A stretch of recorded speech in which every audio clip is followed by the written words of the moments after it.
بهت قول میدم فقط با حذف این 3 کلمه تو زندگیت به چنان قدرتی برسی که هر چیزی که میخوای تو زندگی برات فراهم میشه و هر روز معجزه کائنات رو تو زندگیت میبینی.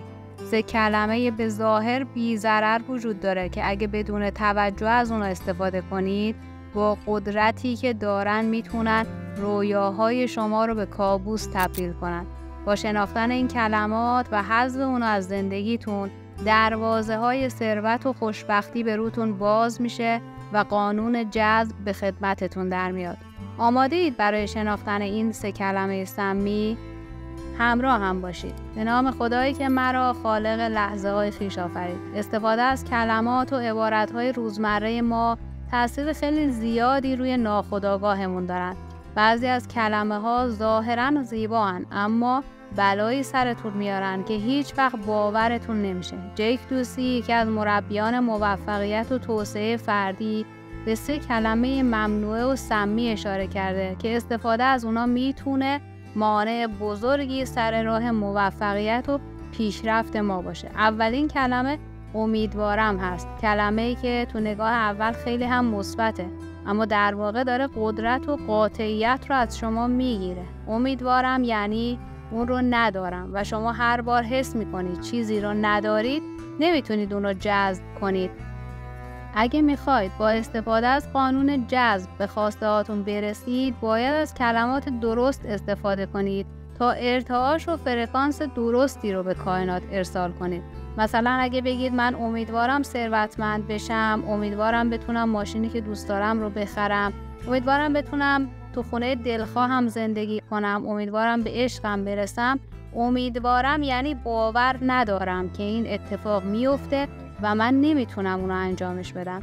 یعنی شما به خودتون ایمان ندارید که میتونید و این ایمان و باور شماست که باعث میشه شما به چیزی که بهش باور دارید برسید و تا زمانی که این باور نباشه شما به هیچ چیزی نمیرسید.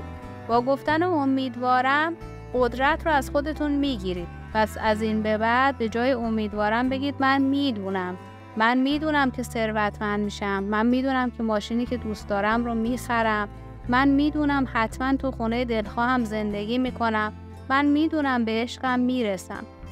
دومین کلمه‌ای که نباید بگید من نیاز دارم هست. کلمه‌ای که روی کمبود تاکید میکنه و ذهن و باور شما رو به طور ناخودآگاه میبره روی کمبودها و نداشته ها. وقتی میگید من نیاز دارم دارید به جهان اصلی این پیام میدید که چیزی رو ندارید و این یعنی احساس بد، یعنی انرژی منفی. وقتی شما میگید من نیاز دارم به یه پول بیشتر، من نیاز دارم به یه شریک زندگی خوب، این یعنی ناراضی بودن از شرایط الانتون، در حالی که شما وقتی به خواسته هاتون میرسید که بهشون حس نیاز نداشته باشید، کائنات انرژی خودتون رو انعکاس میدن. وقتی شما انرژی نیاز رو میفرستید نمیتونید منتظر فراوانی باشید. شما تو دنیای پر از فراوانی زندگی میکنید، پر از ثروت، روابط، موفقیت و میتونید هر چیزی که میخواید رو داشته باشید. دنیا فراوانی و نعمت رو به کسی میده که بی نیاز باشه. وقتی شما احساس فراوانی میکنید یعنی به کائنات میگید که من آدم کاملی هستم، من قوی هستم. پس به جای کلمه نیاز دارم از این به بعد کلمه من هستم رو بگید. من پولدار هستم، من سرشار از فراوانی و نعمت هستم.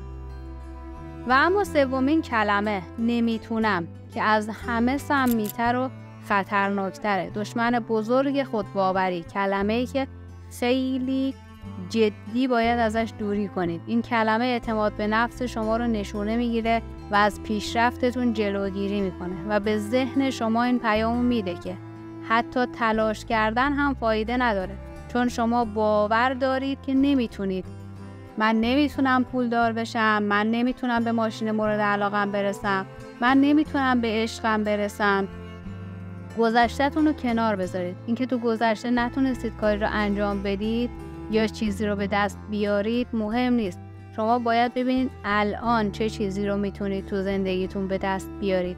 دقت کنید ببینید کجا از این کلمه استفاده میکنید، چون هر وقت از این کلمه استفاده میکنید یعنی ناخودآگاه خودتون رو تو انجام کاری ناتوان میبینید و میگید که این کار غیر ممکنه.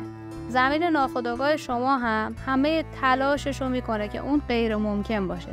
برای ضمیر ناخودآگاه شما فرقی بین واقعی و غیر واقعی وجود نداره و هر چی شما میگید رو قبول میکنه. پس کلمه نمیتونم رو خیلی جدی حذفش کنید و به جاش میتونم رو جایگزین کنید. شما میتونید هر طور که بخواهید زندگیتون رو بسازید و این کلمات شما هستن که زندگیتون رو تغییر میدن.